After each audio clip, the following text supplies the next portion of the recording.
chêne pubescent et le pin sylvestre sont des essences emblématiques de la forêt méditerranéenne. Mais face au changement climatique, elles montrent déjà quelques signes d'affaiblissement.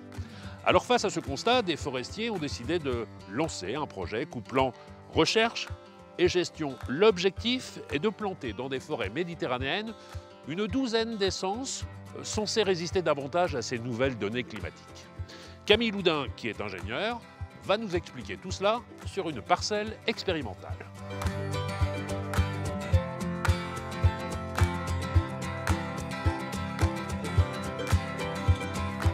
Bonjour Camille. Bonjour. Vous allez bien? Ça va et vous? Super forme, quel bel endroit. C'est magnifique.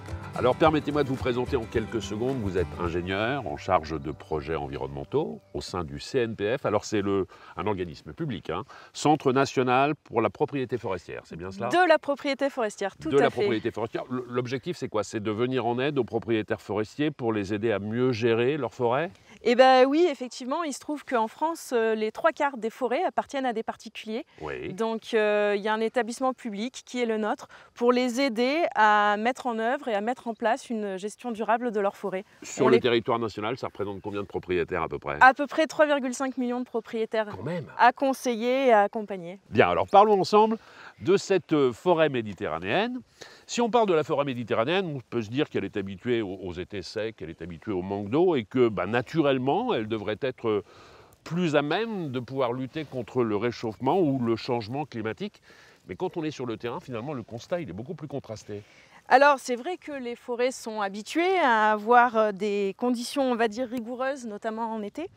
Donc les arbres sont résistants et résilients, mais ils ont des limites quand même.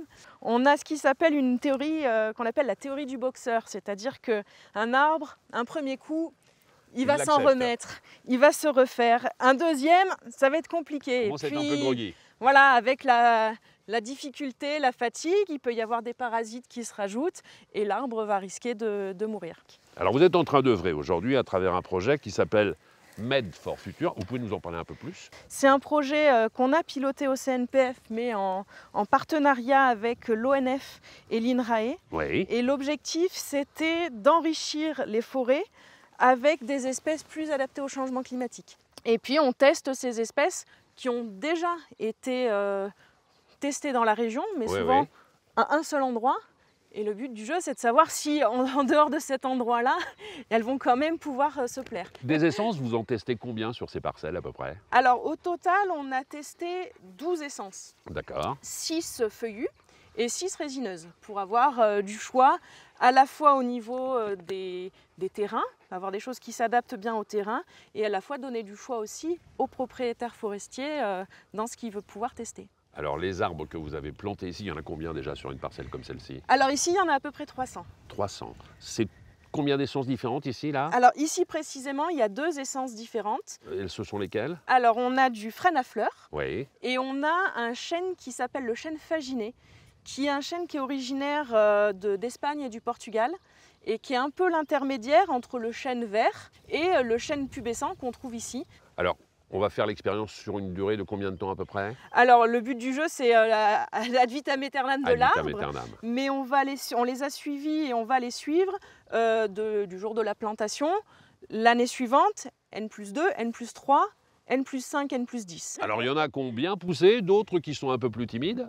Est-ce que c'est normal? Est-ce que c'est dû à l'essence de l'arbre en particulier ou est-ce qu'il y a d'autres facteurs qui pourraient rentrer en ligne de compte? C'est lié effectivement aux espèces des arbres qui peuvent avoir des stratégies différentes quand elles s'installent.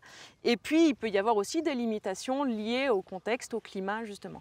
Ici on a eu très peu de mortalité, donc a priori on est quand même plutôt bien parti. Mais effectivement on a des frênes à fleurs qui ont une très grande croissance et qui dépassent déjà des protections. Et puis on a les chênes faginés qui prennent leur temps pour s'installer et qui vont pousser plus lentement. On peut imaginer que la forêt méditerranéenne va changer de visage, forcément. Mais ça va se passer sur plusieurs décennies, j'imagine, non? Oui et non, parce qu'on voit quand même déjà des effets du changement climatique dès aujourd'hui. On voit quand même des zones où les arbres ont tendance à dépérir et à dépérir fortement. Il y a évidemment le risque incendie qui se multiplie, donc ça c'est un impact immédiat et très visible sur le moment. Mais effectivement, de l'autre côté, pour que les forêts s'adaptent, il faut quand même aussi compter sur le temps long. Donc on a des changements qui peuvent être très rapides et puis on a des adaptations qui prennent du temps. Merci de prendre soin de nos forêts. Merci beaucoup Camille. C'est un plaisir. À bientôt. Au revoir.